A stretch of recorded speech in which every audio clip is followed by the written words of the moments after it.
जय गुरु जी। संगत जी, आज की बात उस बेटी के लिए है जिसने शायद बहुत बार अपने कमरे का दरवाज़ा बंद करके आंसू पोंछे हैं, फिर बाहर आकर ऐसे व्यवहार किया जैसे कुछ हुआ ही नहीं।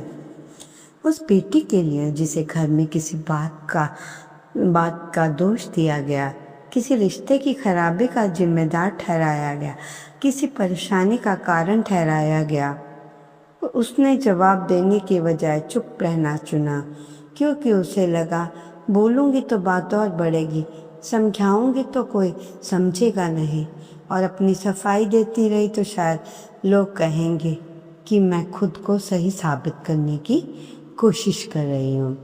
गुरु जी का मंत्र जाप, ओम नमः शिवाय, शिव जी सदा सहाय। ओम नमः शिवाय, गुरु जी सदा सहाय। जय गुरु जी, शुक्राना गुरु जी। गुरु जी महाराज, आपके चरणों में कोटि कोटि नमन।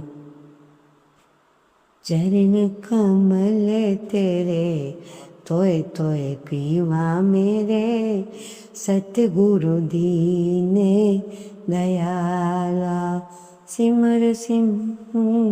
इससे पहले जो गुरु जी के चरणों में लाइक सब्सक्राइब समर्पित करे, उसके घर में सुख समृद्धि की कभी कमी ना करें हमारे प्यारे गुरु जी। उन्हें भरपूर दें गुरु महाराज, उनकी हर इच्छा को पूर्ण करें। बेटी, सबने तुझे ही कसूरवार ठहराया ना। आज खुशी का कड़ा न्याय, मेरी बच्ची बेकसूर है। तेरे सालों की खामोशी बर्दाश्त का सबसे बड़ा चमत्कार आज तेरे घर आएगा। लेकिन आज का सत्संग किसी के खिलाफ फैसला सुनाने के लिए नहीं है। आज बात उस दर्द की है जो जब पैदा होता है तब इंसान गलत होते हुए भी दोषी बना दिया जाता है। उससे भी बड़ा दर्द तब होता है जब इंसान बार बार सफाई देने के बाद आखिरकार चुप हो जाता है। एक बेटी थी, घर में जब भी कोई समस्या आती उंगली उसी की तरफ उठती। किसी न किसी की से बहस हो गई, इसके कारण हुआ होगा घर में पैसे कम पड़े इसलिए ज़्यादा खर्च कर दिया होगा, किसी रिश्तेदार से संबंध रखे हुए इसने ज़रूर कुछ कहा होगा। धीरे धीरे वह लड़की इतनी चुप रहने लगी कि घर वालों को लगा कि शायद उसे किसी भी बात की परवाह नहीं। लेकिन रात को जब सब सो जाते, उसने कमरे में बैठकर सोचती, आखिर मेरी गलती क्या है। एक दिन उसकी माँ ने उसे देखा, वह रसोई में अकेली खड़ी थी, आंखों से आंसू गिर रहे थे। माँ ने पूछा, क्या हुआ? उसने बस इतना कहा, माँ मुझे समझ नहीं आता कि मैं घर में रहती हूँ या हर समस्या की वजह बनकर रहती हूँ। ये वाक्य सुनकर माँ के पास कोई जवाब नहीं था, क्योंकि कभी कभी सामने वाला इतना ज़्यादा सह चुका होता है कि सलाह नहीं चाहिए, उसे सिर्फ ये सुनना होता है, मैंने तुझे समझ लिया। संगत जी, यही कहानी हमारी ज़िंदगी की भी एक बड़ी भूल है। हम किसी इंसान के पूरे व्यवहार को जाने बिना उसके बारे में फ़ैसला लेने लग जाते हैं। किसी ने रोते हुए देखा तो कह दिया नाटक कर रही है, किसी ने चुप देखा तो कह दिया घमंडी है, किसी ने चुप देखा तो कह दिया कि बहुत अपने आप को समझती है, किसी ने जवाब दिया तो कह दिया बदतमीज़ है किसी को, और जिसने हर बात सह ली उसके बारे में कह दिया देखो गलती उसी की होगी तभी सब कुछ सह लिया। लेकिन चुप रहना हमेशा अपराध स्वीकार करना ही नहीं होता। कई बार चुप्पी सिर्फ थकान होती है, कई बार इंसान लड़ना नहीं चाहता, कई बार इंसान अपने घर को टूटने से बचाने के लिए खुद को पीछे कर देता है। ऐसी ही एक कहानी है एक महिला की, जिसने वर्षों तक परिवार को जोड़ कर रखा। पति का कारोबार कई बार डूबा, बच्चों की जिम्मेदारी आई, रिश्तेदारों को बातें सुननी पड़ी,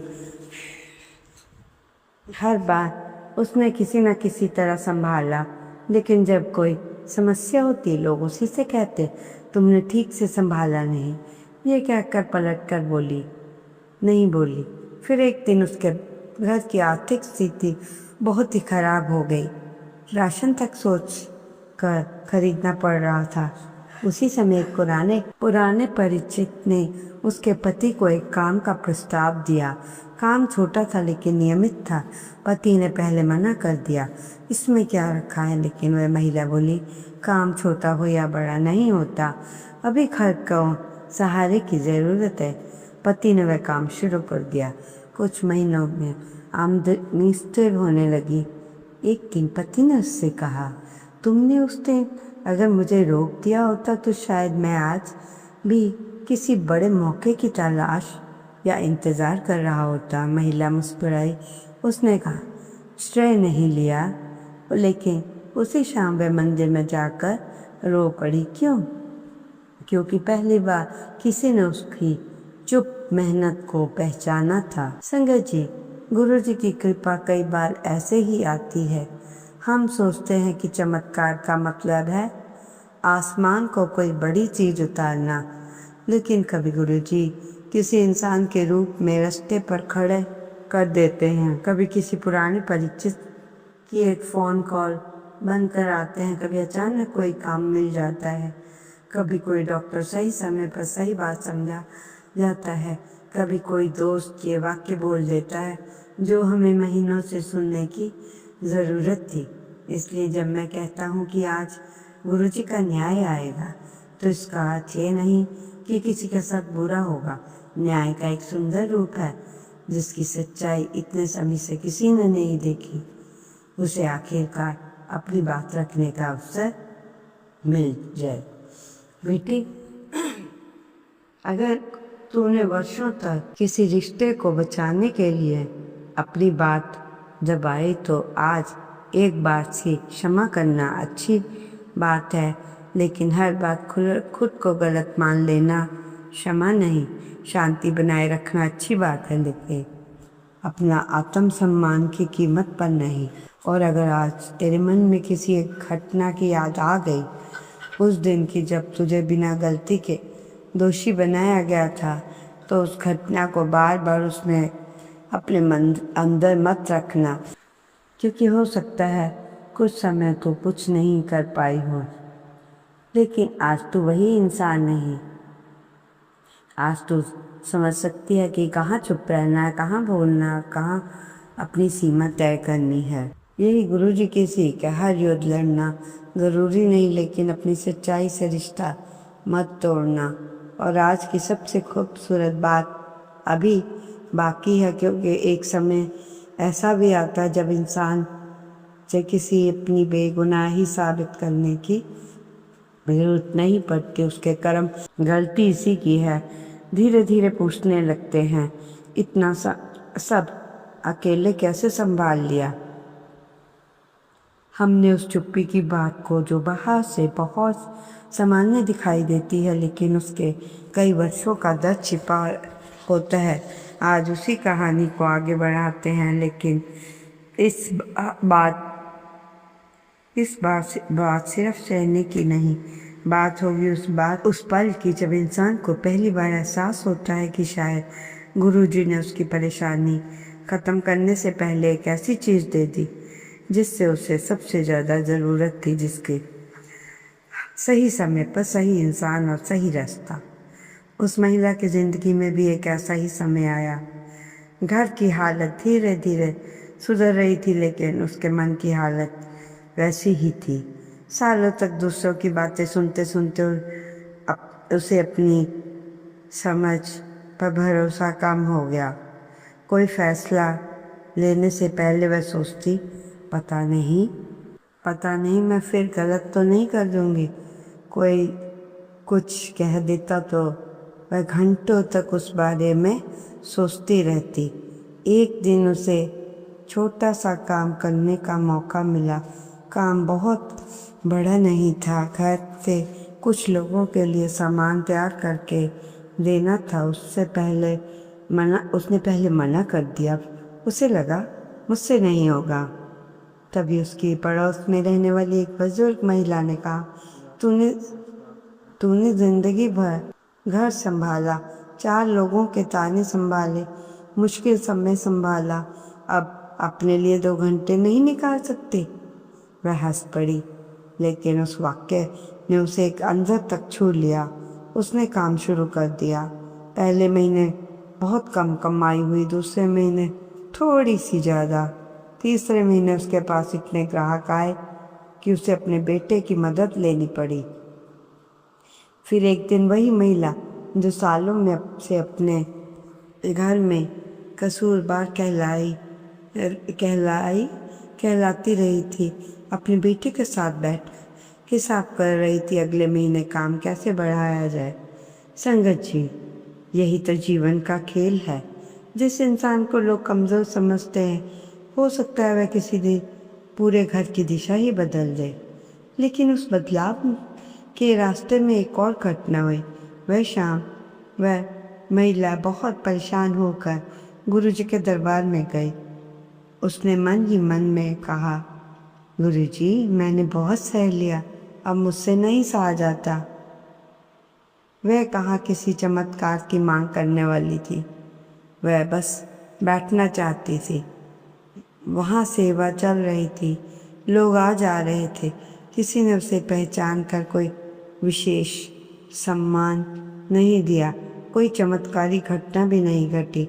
लेकिन कुछ देर बाद एक सेवक उसके पास आया, बोला, बहन जी आप ठीक हैं? बस इतना, उसने सिर हिलाया। सेवक ने फिर पूछा, सच में ठीक है? और इतने में उसकी आंखों में आंसू निकल पड़े, वो रोती रही। उसने अपनी पूरी कहानी सुनाई। किसी ने उसे बीच में नहीं रोका, कोई फैसला नहीं दिया, ये भी नहीं बोला कि आपको ऐसा करना चाहिए, आपकी भी गलती होगी, बस सुना। और कभी कभी संगत जी, किसी दुखी इंसान के लिए सबसे बड़ा सहारा कुछ नहीं होता कि उसे कोई बिना फैसला सुनाए सुन ले। वापस जाते समय उस सेवक ने उसे एक बहुत साधारण सी बात कही, घर जाकर आज किसी को कुछ साबित मत करना, बस कल सुबह से अपनी ज़िंदगी का एक काम अपने लिए करना।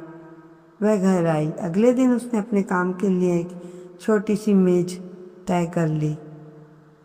घर के बाकी कामों के बीच उसने रोज के 2 घंटे काम करने शुरू कर दिया। उसने परिवार वालों ने उसका मजाक किया। किसी ने कहा, देखते हैं कितने दिन लगता है, कितने दिन चलता है। पहले ये बात सुनकर टूट जाती, इस बार नहीं टूटी। उसने जवाब नहीं दिया, बस अगले दिन फिर अपनी मेज पर बैठ गई। फिर अगले दिन भी। उसके बाद 6 महीने बाद उसने नियमित आमदनी आने लगी। तब वही लोग जो पहले कहते थे इससे कुछ नहीं होगा, उसके आसपास सलाह लेने लगे। लेकिन ध्यान रखना बेटी, उसने किसी से बदला नहीं लिया, उसने किसी को नीचा नहीं दिखाया, अपनी जीत साबित नहीं की। उसने सिर्फ अपनी ज़िंदगी को इतना मजबूत बना दिया कि दूसरों की राय की ज़रूरत ही नहीं पड़ी। यही असली न्याय है। किसी को गिराना न्याय नहीं है, खुद को संभाल कर खड़े हो जाना न्याय है। और यही बात तेरी ज़िंदगी पर भी लागू होती है। अगर तुझे कभी ऐसा लगा कि परिवार में हर समस्या का दोष तुझ पर डाल दिया जाता है, तो सबसे पहले ये सोच कि अब मैं सबको जवाब दूंगी, उससे घर और भारी हो सकता है। पहले सोच, मैं अपनी ज़िंदगी में ऐसी कौन सी चीज़ मजबूत कर सकती हूँ जिसे कोई मुझसे छीन ना ले। अपनी स्किल, अपना हेल्थ, अपनी आर्थिक समझ, अपना आत्मविश्वास, अपनी आध्यात्मिकता, अपने निर्णय लेने की क्षमता, इन चीज़ों पर काम करना शुरू कर दें। क्योंकि दुनिया की सबसे कठिन परिस्थिति तब थोड़ी हल्की लगती है जब इंसान को अपने पैरों पर खड़ा होने का भरोसा होता है। और संगत जी, एक बात बहुत गहरी है। हम अक्सर कहते हैं, गुरुजी मेरी मदद करो, लेकिन मदद हमेशा उसी रूप में नहीं आती उसी रूप में नहीं आती जिसकी हमने कल्पना की होती है। तुमने पैसे मांगा, गुरुजी ने शायद तुम्हें खर्च समझाने वाला इंसान बना दिया। तुमने परेशानी ख़त्म करने की प्रार्थना की, गुरुजी ने शायद उस परेशानी से निकालने की हिम्मत तुम्हें दे दी। तुमने किसी रिश्ते को बदलने की प्रार्थना की तो गुरुजी ने अपनी सीमा तक तय करना सिखा दिया। तुमने रास्ता मांगा, किसी अनजान व्यक्ति के रूप में एक अवसर सामने आ गया। जब कुछ महीनों बाद पीछे मुड़ के देखते हैं तो समझ आता है, अरे मदद तो उसी दिन शुरू हो गई। मुझे पहचानने में समय लगा। अपने घर की एक छोटी सी चीज़ देखना। क्या तू हर समय अपने बच्चे, पति, माता पिता या रिश्तेदारों की चिंता में इतनी डूबी रहती है कि खुद के लिए कोई जगह नहीं? अगर हाँ, तो आज से अपने दिन का थोड़ा समय अपने लिए भी रह। ये स्वार्थ नहीं है। एक माँ अगर खुद अंदर से टूटती रहेगी तो पूरे घर का तनाव अपने ऊपर लेती रहेगी, लेकिन वही माँ अगर खुद को संभालना सीखती है, अपनी नींद, भोजन, स्वास्थ्य और मन का ध्यान रखती है, उसका निर्णय भी बेहतर होता है। और अगर मैं किसी बात पर बार बार तुझे दोष दिया जाता है तो हर बार सफाई देने की जरूरत नहीं। कभी कभी इतना कहना पर्याप्त है, अगर बेटी गलती है तो मुझे बतलाए कि मैंने क्या गलत किया है, लेकिन बिना वजह मुझे दोष देना ठीक नहीं है। बस न चिल्लाना, ना लंबा भाषण, न पुरानी दवा, पुरानी 10 बातें निकालना, अपनी बात स्पष्ट करना, शांत रहना। क्योंकि आत्मसम्मान की आवाज़ हमेशा ऊंची नहीं होती, कभी कभी बहुत धीमी हो जाती है। एक वाक्य भी बहुत मजबूत होता है। और आज की इस बात को दिल में रखना, जिस इंसान ने कई वर्षों तक तुझे गलत समझा, ज़रूरी नहीं कि तू अपनी पूरी ज़िंदगी उसे सही साबित करने में लगा दे। तुझे अपनी ज़िंदगी जीनी है, तुझे अपने बच्चों को संभालना है, तुझे अपने घर में शांति बनानी है, तुझे अपने भीतर के विश्वास को वापस लाना है। तू हर मुश्किल परिस्थिति में कोई रास्ता खोज सकती है। कभी कभी ज़िंदगी में एक ऐसा समय आता है जब इंसान को समझ नहीं आता कि आखिर इसके लिए रो रहा है। जी शुक्राना गुरुजी, अनंतम अनंत शुक्राना। जय गुरुजी, शुक्राना गुरुजी, अनंतम अनंत शुक्राना।